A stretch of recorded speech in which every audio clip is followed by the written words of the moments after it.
Okay, so this is going to be my second book review for the channel.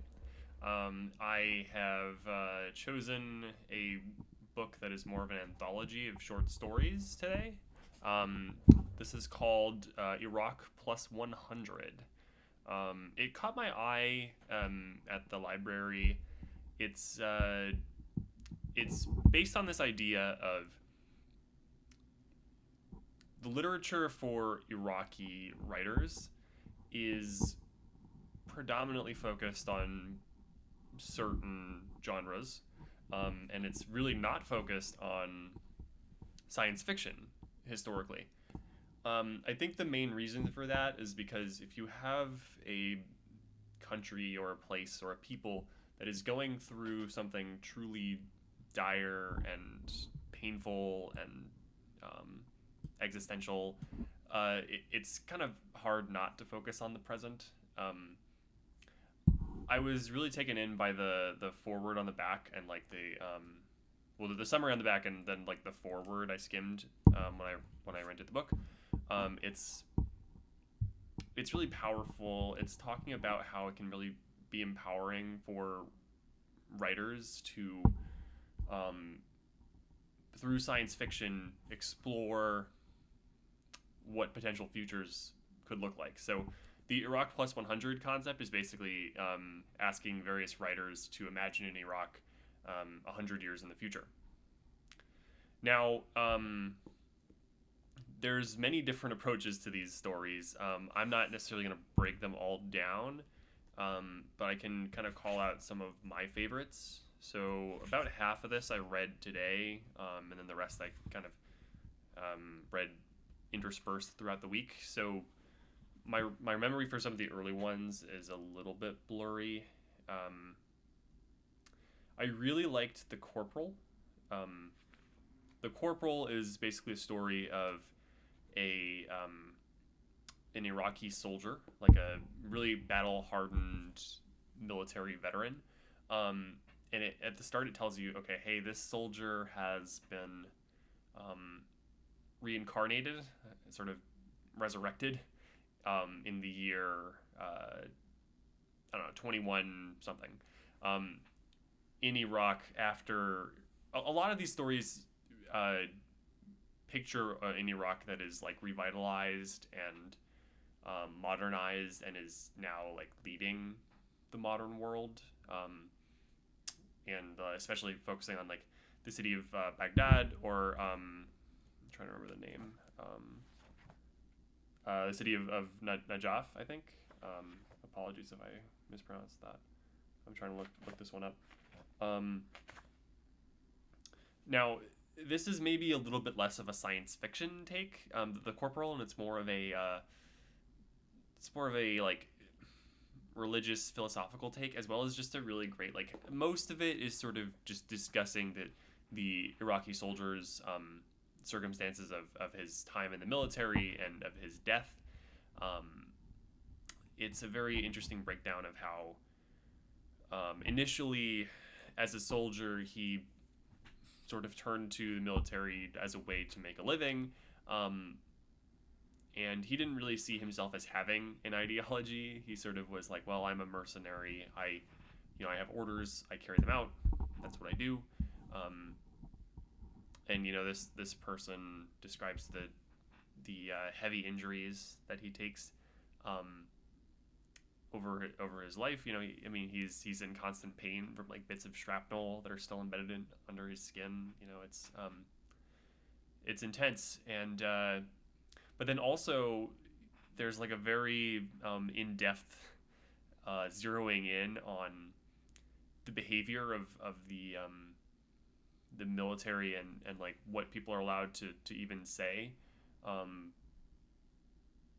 in regards to the oncoming American invasion that Iraqis could picture and predict, but they weren't allowed to publicly acknowledge, and they certainly weren't allowed to publicly acknowledge that um, they would likely lose to the Americans.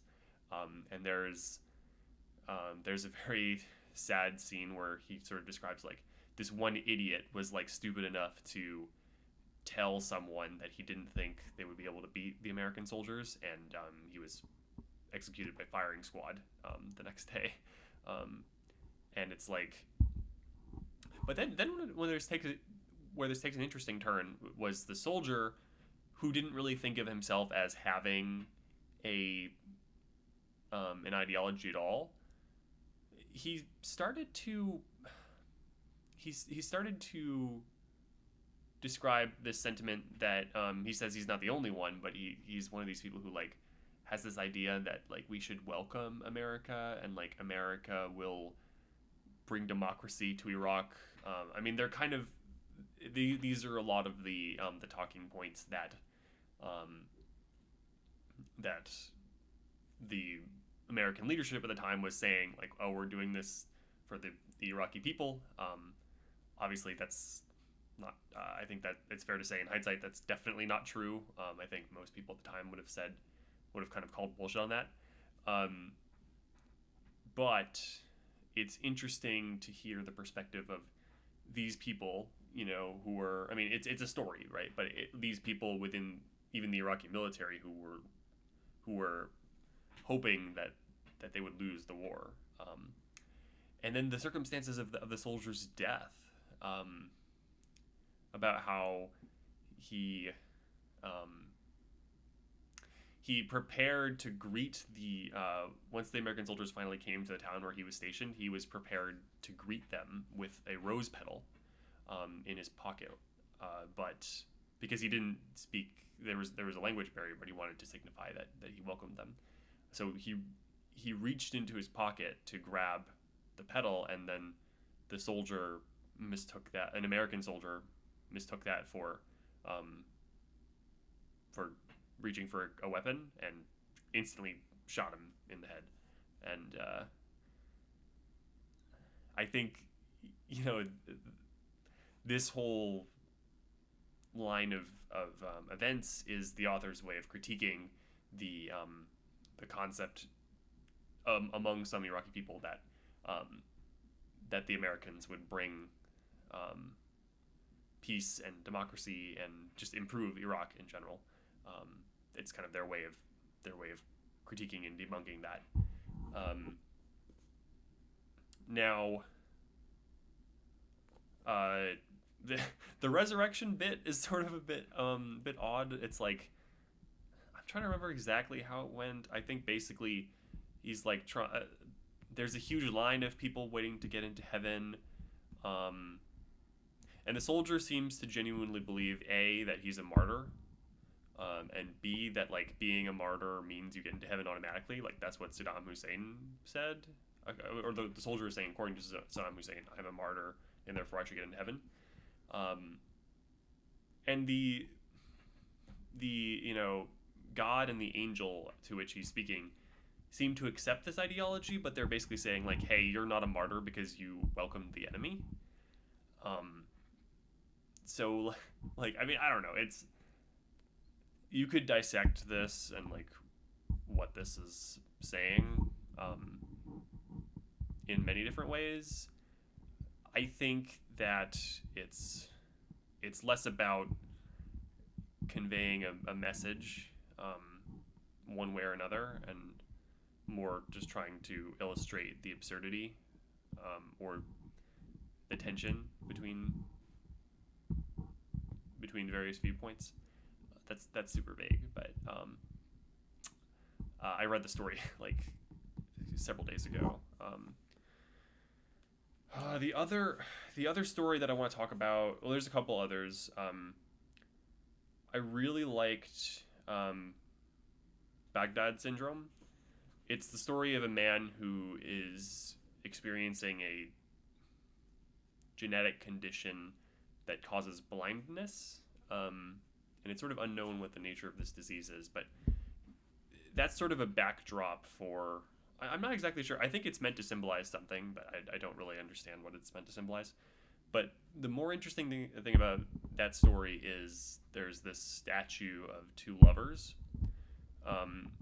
and the man is receiving visions of someone who he comes to find out is Scheherazade, or his name's Scheherazade. It's a young woman from Iraq who emigrated, Um, and there was a statue of two lovers in the city of Baghdad um, that was a symbolic, well, not even symbolic, like a place of an important place, a meaningful place for this couple, Scheherazade and her boyfriend, lover, whatever you want to say.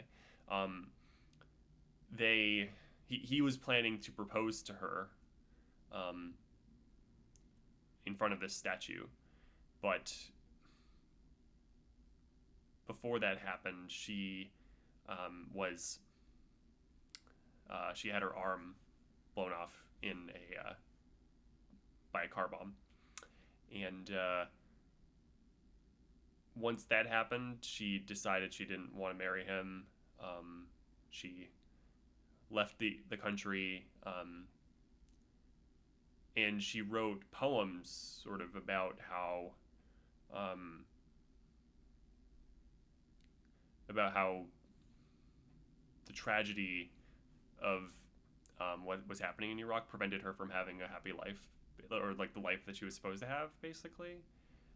There's also so what I didn't mention was that the man, I think his name was Sharian, actually broke the woman's arm off of the statue, and put the engagement ring on, like, off the statue of the two lovers, which they had sort of taken as a representative of them.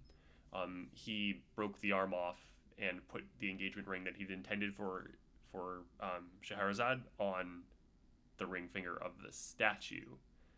And the statue of Scheherazade, or like the woman who represents Scheherazade, is slowly disassembled over time. Um, but it's disassembled kind of as, like, intentionally by the citizens. It's disassembled as a symbolic gesture to represent Shahrazade's suffering. To, like, there's descriptions of how Shahrazad actually carves tears into the face of the statue, um, to represent her own pain, and like her descendants carry the head of the statue. There's also there. Meanwhile, the statue of the man in the lover statue is missing for most of the story, but they find out that it's been kind of preserved by the descendants of Shahrayan, I believe. Um, so there's a lot of themes interlocking here. There's like the the statues, what they represent initially, and then the fact that they become a meaningful symbol of the couple means that the couple actually changes the statues to depict their suffering. Um, and then there's themes of like passing this throughout the generations. They end up reassembling the statues in this like 100 years later future, um, which is a nice ending. So I don't know, that story, it kind of all comes together at the end when you kind of find out what's going on, but it's like very confusing for most of it, at least for me. The other one that really stuck out to me was called Kuzib. Um, this one was kind of a mind fuck, not gonna lie. It's so in the story of Kuzib, we have um, Ur, the husband, and Oran, the wife.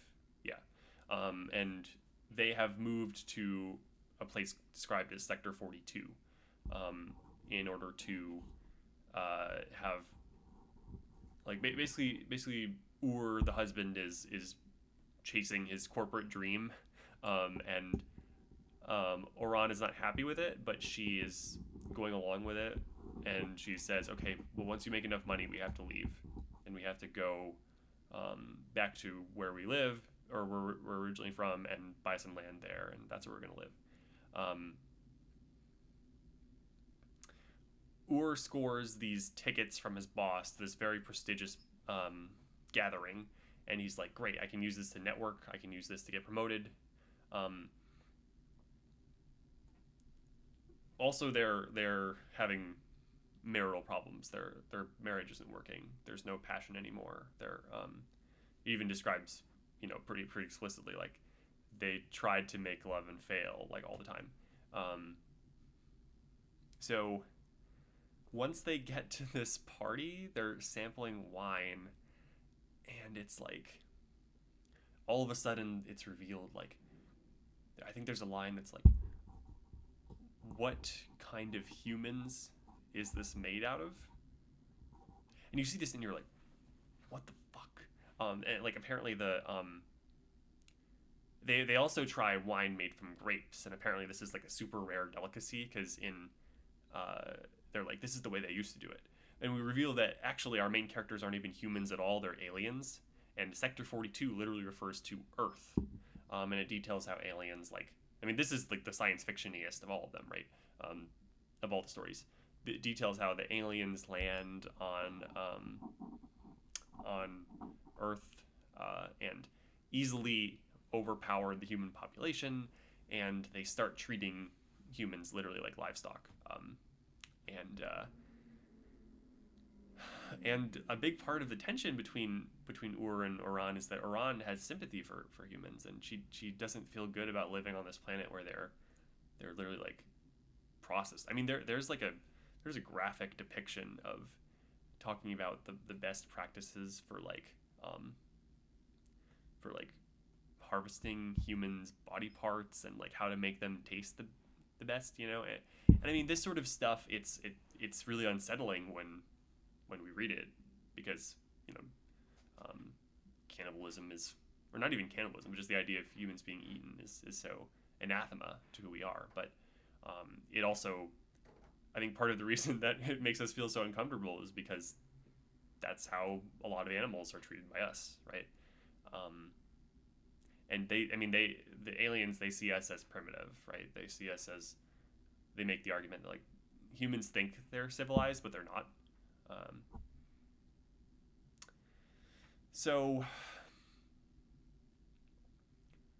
the interesting thing is they meet this character named Kusib, um, who is apparently a member of their species, but is a hermaphrodite, and is like making love to themselves. Like that's something they do while they talk to our main characters, um, and Kusib actually helps them reignite like their passion by basically feeding them this special drink, and it's like this is a secret ingredient. We don't tell you what it is. Um, and after drinking it, they have like this out of body experience where they find themselves in the role of two humans who are um, traveling the world on the run from the aliens uh, who are domesticating and murdering them, right? Um, and eventually they're meanwhile, these aliens are not humanoid at all. They're like, they have tentacles, they have like mouths on the top of their heads. They're just like completely um, different physiologically than humans are. But the way they describe like the way humans' bodies are constructed, and like the act of um, the act of sex between two humans, when they inhabit human bodies, it actually reignites the passion between these two alien um, marriage people. Um, and there's a great quote. Love is the hardest thing to sustain. Even humans in their day must have known that. So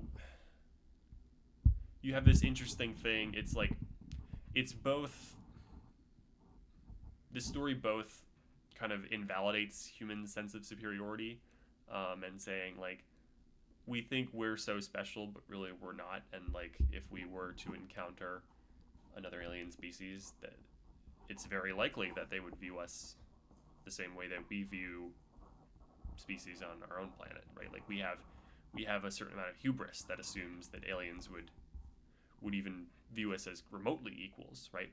But then it's also, at the end, it's arguing that there's something special about humanity, right? There's something special about human connection.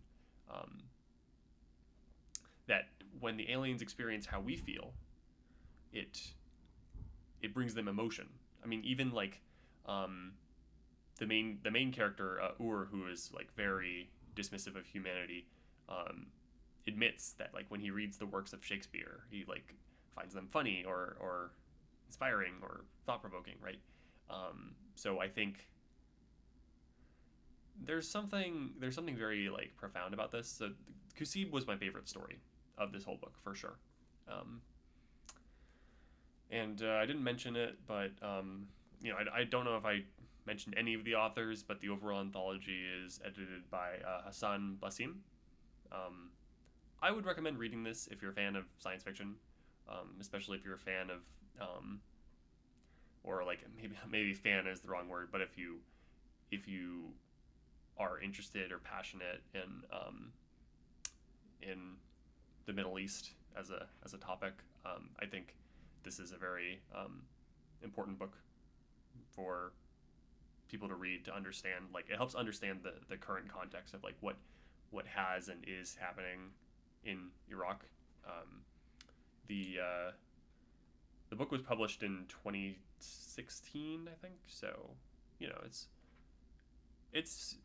it's recent enough. It's not like present day, but I still think it's worth your time. And anyway, that's my review. See ya.